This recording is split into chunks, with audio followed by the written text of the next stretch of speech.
আসসালামু everyone, welcome back to my channel beautiful lifestyle. আলহামদুলিল্লাহ আমাদের গরু কোরবানি দেওয়া হয়ে গিয়েছে। এখন দুইটা রান গাড়িতে উঠাচ্ছে, আমার বাবার বাড়ি আমার বোনের বাড়ি দিয়ে পাঠাবে। আর আমি আমার দুই ছেলে সবাইকে মাংস দিচ্ছিলাম। আমরা সবসময় ঈদে সবাইকে মাংস দিই, আমাদের অনেক ভালো লাগে সবাইকে দিতে। আমার ছেলে দুইটা অনেক পছন্দ করে সবাইকে মাংস দিতে। ওই একটু একটু করে উঠাচ্ছিল, ছোটো মানুষ তো অত ভালো করে দিতে পারছিল না, তারপরে ও অনেক খুশি ছিল। এক বোল মাংস দেওয়া অলরেডি কমপ্লিট হয়ে গিয়েছিল, তখন এক পাতিল প্রায় শেষ। ও অত দিতে পারছিল না, এর জন্য আমরা প্যাকেট করে করে দিচ্ছিলাম সবাইকে। এখন আমাদের জন্য মাংস বসানো হচ্ছে। মা মিক্সড করে মশলা সব কিছু একসাথে দিয়ে মাংসটা বসাবে। মার হাতের রান্না অনেক মজা, সবাই অনেক পছন্দ করে। আমার শ্বশুরবাড়ির, আমার বাবার বাড়ির মানুষ সবাই অনেক পছন্দ করে তার হাতের রান্না।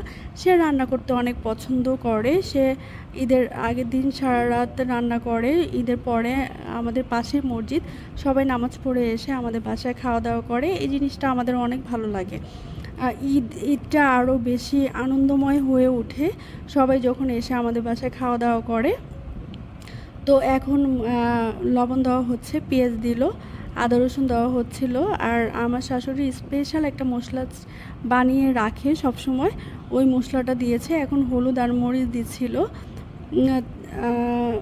আমি দাঁড়িয়ে দাঁড়িয়ে ভিডিও করছিলাম। আসলে আমি অত ভালো রান্না করতে পারি না, মা খুব ভালো রান্না করতে পারে আর খুব তাড়াতাড়ি সে রান্না করতে পারে। কিভাবে যে সে করে আমি নিজেও জানি না, অনেক আইটেম সে একসাথে করতে পারে। উনি যদি শোনে যে মেহমান আসবে, কিভাবে জানি অনেক আইটেম সে করে ফেলতে পারে ওই মুহূর্তে। এখন এই মাংসটাকে মিক্সড করা হচ্ছে, মিক্সড করে এটাকে চুলায় বসানো হবে। মিক্সড করে আসলে বসালে মাংসটার ভিতরে মশলাগুলো ঢুকে খুবই মজা লাগে এই মাংসটা।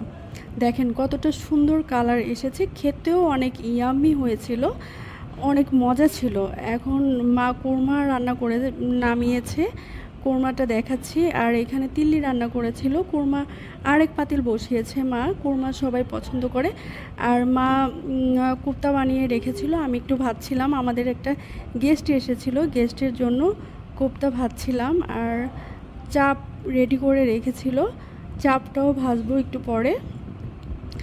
মা অনেক তাড়াতাড়ি অল্প টাইমে অনেক কিছু করতে পারে। এই যে চাপটা সে সব মশলা দিয়ে রেডি করে রেখেছিল, আমি এখন শুধু একটু ভেজে দিচ্ছিলাম। মা সব কিছু এত তাড়াতাড়ি করতে পারে, গেস্ট আসলে একদম তাড়াতাড়ি করে সব কিছু দেওয়া যায়। আর খুব মজাও হয় মার হাতের রান্না। এই যে এখন সবাই গ্যারেজে একটু ঘুরে নিচ্ছিল, আমি ওইটাও একটু আপনাদের দেখালাম। সব বুয়ারা রাতের বেলা বসে বসে এটা একটু নিচ্ছিল। আর আমার বোনের হাজব্যান্ড আর বোনের মেয়েটা আসছিল রাতের বেলা ঘুরতে। তো তখন মা যা রান্না করেছিল আমি সব রেডি করে টেবিলে দিয়ে একটু ভিডিও করছিলাম। আর আমার দুই ছেলে মাংস কাটতে অনেক পছন্দ করে, এর জন্য ওদের অল্প একটু মাংস দিয়েছি একটু একটু করে কাটার জন্য। এই তো আমার ভিডিওটা আপনাদের ভালো